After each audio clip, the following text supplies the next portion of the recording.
Anda telah mengunduh podcast yang dipaparkan oleh Pendeta Dr. Erastus Sabdono ini dari truth.id/voice. Selamat mendengarkan podcast ini. Shalom saudara sekalian, salam sejahtera dalam kasih Tuhan kita Yesus Kristus. Kebenaran hari ini 15 Juli berjudul Tidak Memiliki Kepentingan. Menyembah Allah yang dalam bahasa Yunaninya proskuneo artinya memperlakukan dia sebagai mulia dan agung. Dengan demikian berarti memberi nilai tinggi bagi Allah dan memperlakukan dia sebagai satu-satunya yang bernilai. Sejatinya inilah yang dimaksud dengan mempermuliakan namanya. Kalau seseorang memberi nilai tinggi kepada Allah, maka seseorang bisa memburu nafsu dan hasrat rendahnya. Orang seperti ini menjaga setiap kata yang diucapkan. Dia tidak meledakkan emosi yang dapat melukai orang lain. Dalam segala hal yang dia lakukan tidak menyakiti dan tidak merugikan siapapun. Orang percaya harus belajar memuliakan Allah dengan perbuatan-perbuatan baik secara umum atau dalam pengertian umum. Nantinya dapat selalu melakukan segala sesuatu yang sesuai dengan pikiran dan perasaan Allah. Hal ini bisa terjadi kalau kita mengalami perubahan kodrat dari kodrat dosa ke kodrat ilahi. Perubahan kodrat dimulai dari hal-hal sederhana setiap hari, sampai pada hal-hal yang besar. Ini bagian dari proses terjadinya kelahiran baru, saudara. Pada awal-awal kita belajar untuk sungguh-sungguh dapat memuliakan Allah melalui segala hal yang kita lakukan, seakan-akan Allah tidak memberikan reaksi atau respon. Tetapi kita harus melakukan terus, sebab itulah sebenarnya yang dimaksud dengan menyembah Allah dalam roh dan kebenaran. Dari pengalaman hidup tersebut kita akan memperoleh kesaksian dalam batin yang menjadi testimoni pribadi bahwa Dia adalah Allah yang hidup. Kalau hal tersebut kita lakukan dengan setia, maka kita dapat memahami yang dimaksud dengan hidup tanpa memiliki kepentingan kecuali hanya untuk kesukaan hati Allah. Dalam hal ini, saudaraku, kita masuk dalam pelayanan yang sesungguhnya kepada Allah, Bapa kita dan kepada Tuhan Yesus. Kehidupan yang memuliakan Allah tidak rumit, sederhana tetapi sangat benar-benar sukar. Untuk ini kita tidak boleh merasa memiliki kepentingan. Kita harus bertekad tidak memiliki kepentingan apapun selain Allah, yaitu menyenangkan hatinya. Saudaraku, kita adalah budak milik Tuhan Yesus. Untuk ini kita tidak harus menjadi pengerja atau aktivis gereja, majelis gereja, apalagi menjadi pendeta. Kalau tidak terpanggil di tempat tersebut, kita malah membuat kesalahan. Yang penting dalam segala hal yang kita lakukan,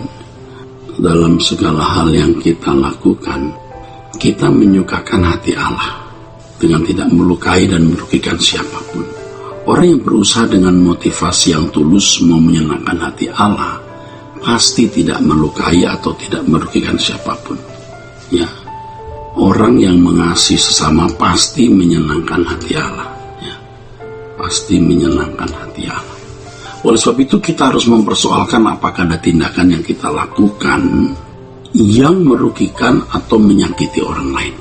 Kalau kita tidak merugikan dan tidak menyakiti siapapun, maka kehidupan seperti ini adalah gift atau hadiah dari Tuhan untuk manusia di sekitar kita. Seperti Yesus yang adalah grace, gift dari Allah Bapa bagi dunia. Sebagai utusan Kristus kita menjadi gift untuk orang di sekitar kita, bahkan untuk orang-orang yang memusuhi dan melukai kita. Jika kita bisa melakukan hal ini, maka kita benar-benar memuliakan Allah.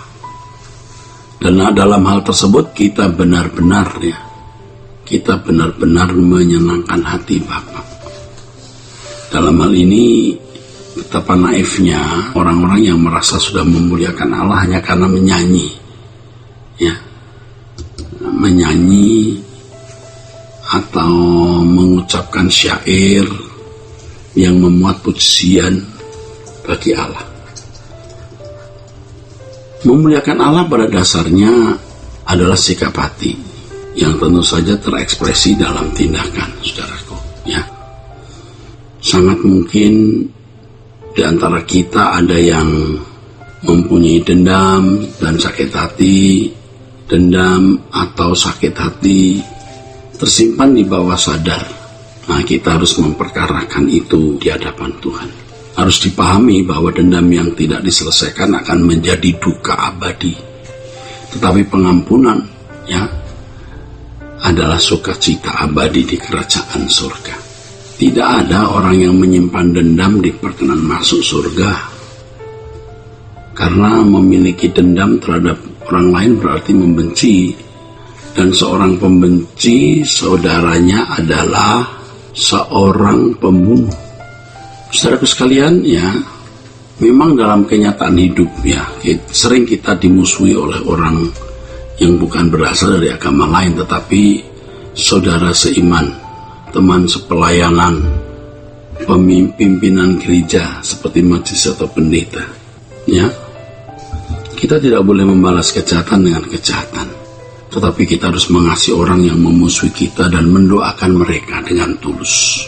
Nah, bagaimana memulihkan luka hati dari perasaan dendam kepada orang yang melukai kita? Ini jawabnya, saudaraku. Kita berusaha berbuat baik dengan menolong mereka.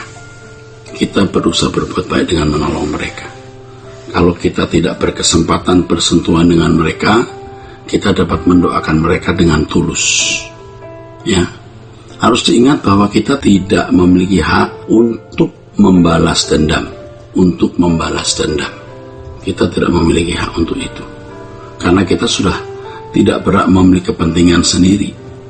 Setiap kata, keputusan, tindakan kita harus hanya untuk kepentingan Tuhan, yaitu menyenangkan hati Bapa.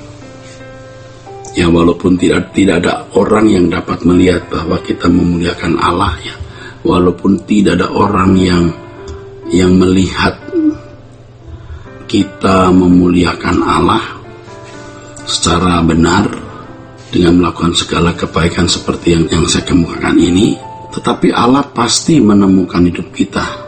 Allah pasti menemukan dan memperhatikan hidup kita tersebut. Sebab Allah menguji setiap hati manusia, saudaraku. Harus dicatat dengan baik bahwa Allah juga tidak peduli apa penilaian orang terhadap diri kita masing-masing. Tetapi Allah peduli apa yang Dia bisa rasakan dari apa yang kita lakukan bagi Dia. Inilah kehidupan yang sangat berharga di hadapan Allah. Kiranya kebenaran hari ini memberkati kita sekalian. Sola Gracia. Untuk berlangganan renungan harian dalam bentuk cetak, silakan hubungi Truth Literatur di nomor telepon 0878 7870 7000. Untuk mendapatkan CD khotbah, MP3 renungan Truth, dan CD album lagu produksi Sola Gracia, Anda dapat menghubungi di hari dan jam kerja di nomor telepon 021 638 60953. Tuhan Yesus memberkati. Sola Gracia.